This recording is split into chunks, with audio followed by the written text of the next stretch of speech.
السلام عليكم وكل سنه وانتم طيبين. شايفين ما شاء الله النهارده بقى المشاوي بتاعتنا لحمه وفراخ وكفته. ما شاء الله الكفته اللهم بارك. شايفين؟ بصوا ما فيش ولا كشت ولا بساحت مننا كده ولا اي حاجه خالص ولا اتقطعت مننا. بصوا كده شايفين صباع بصباع ما شاء الله. شايفين كمان شكل الفراخ واللحمه وسلطه الطحينه حاجه كده تاخد العقل اللهم بارك. شايفين ما شاء الله الكفته جوسي جدا وطريه مش قادره اقول لكم بقى، يعني تحفه تحفه تحفه. تمام.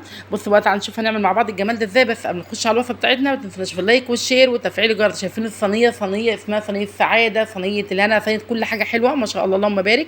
الاكل شكله يفتح النفس. تعالوا بقى نشوف المقادير ازاي وما تنسوش اللايك والشير وتعالوا بسم الله.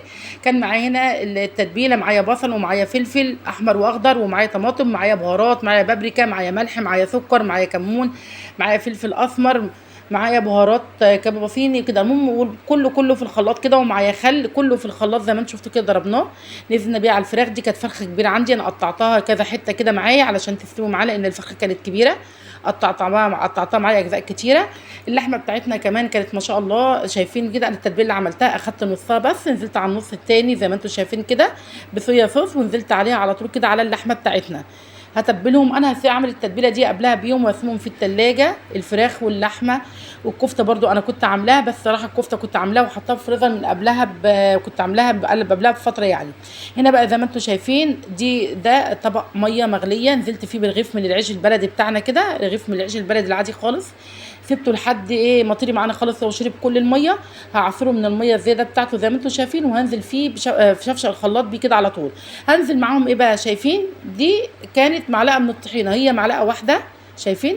معلقه واحده بس من الطحينه، يعني هي معلقه مليانه.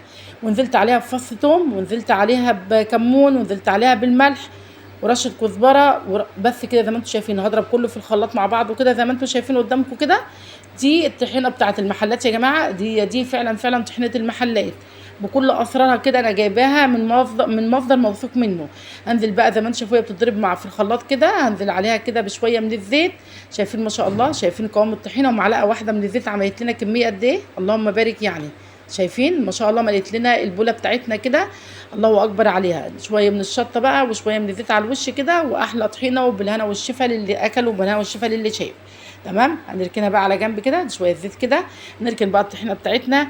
هنعمل بقى احلى شويه رز دلوقتي اصفر كده عشان خاطر المشويات بتاعتنا زي ما انتم شايفين.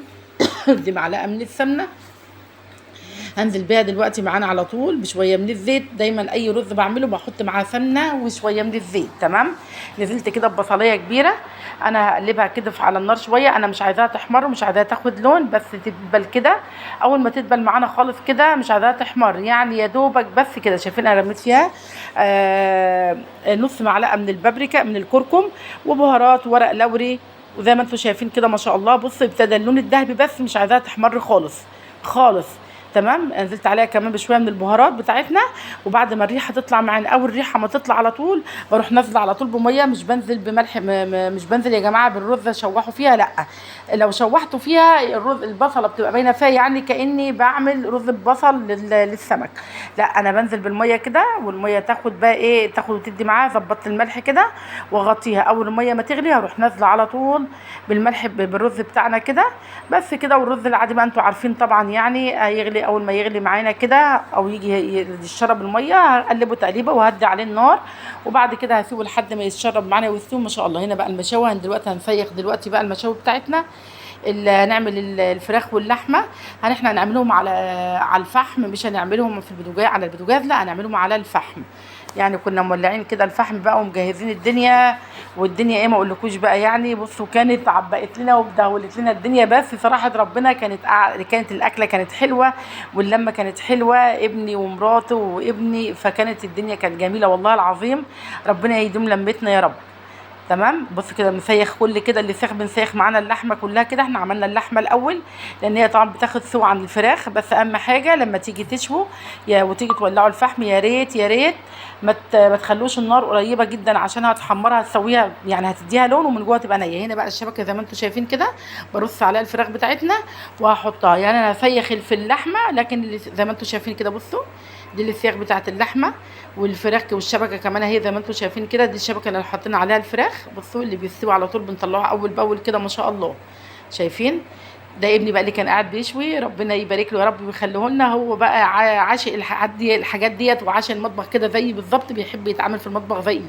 خلصنا اللحمه بقى، شايفين دي اللحمه اللي في كفته ايه، خلصنا حطينا الفراخ، ودي بقى الكفته بتاعتنا اللي انا كنت عاملاها، وكنت عاملاها من بدري يعني، فقبل يعني ما تصورتهاش، لان انا كنت فعلا كنت عاملاها من بدري وحطاها في التلاجة. تمام، طلعتها حتى تحسها لسه كمان بحاول افكك فيها من التلج.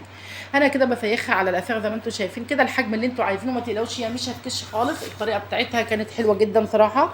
انا كنت بشرى بصلايه، ده كان كيلو من اللحمه، كنت بشرت بصلايه، رشيت عليها ملح، وسبتها لما بكت الميه بتاعتها كلها، اخدت التفل بيها فيها، قلبتها معاها، ونزلت عليها كمان برغيف من الفينو بتاعنا، قلب الفينو بتاعنا.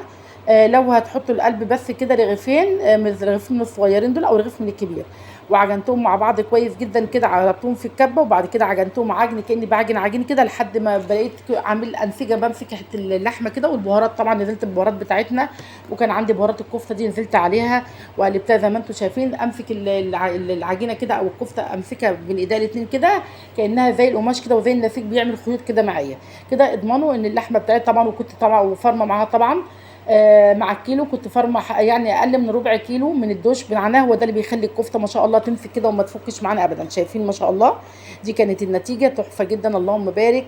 الاكل شكله يفتح النفس ما شاء الله، كفته واللحمه والفراخ والاكل كله كان مستوي، اللهم بارك، تحفه جدا جدا. ومع الرز بتاعنا بقى، ومع سلطه الطحينه وسلطه طماطم، احلى اكل واحلى لمه واحلى حبايب ما شاء الله. شايفين الكفته، بصوا مش مستحمله خالص، اللهم بارك يعني. بصوا جوسي جدا، هي سخنه طبعا جدا، والله مش عارفه امسكها، كانت سخنه جدا جدا.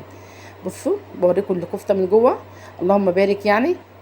شايفين بقى، احلى مشاوي ممكن نعملها في وقت العيد وايام العيد ما شاء الله. بصوا اللحمه ما شاء الله، بصوا الفراخ، شايفين كله مستوي خالص كده ما شاء الله يعني، اللهم بارك يعني. والكفته طبعا، الكفته طعمها كانت رهيب، فعلا رهيب، حلوه جدا جدا. بصوا بقى مع الرز، شايفين الاكل شكله يفتح النفس ازاي، تحفه بجد يعني ما شاء الله يعني، اللهم بارك. دي بقى بعد رفنا الاكل على الترابيزه جدا كده ما شاء الله يعني. شايفين سلطه الطماطم مع المشاوي،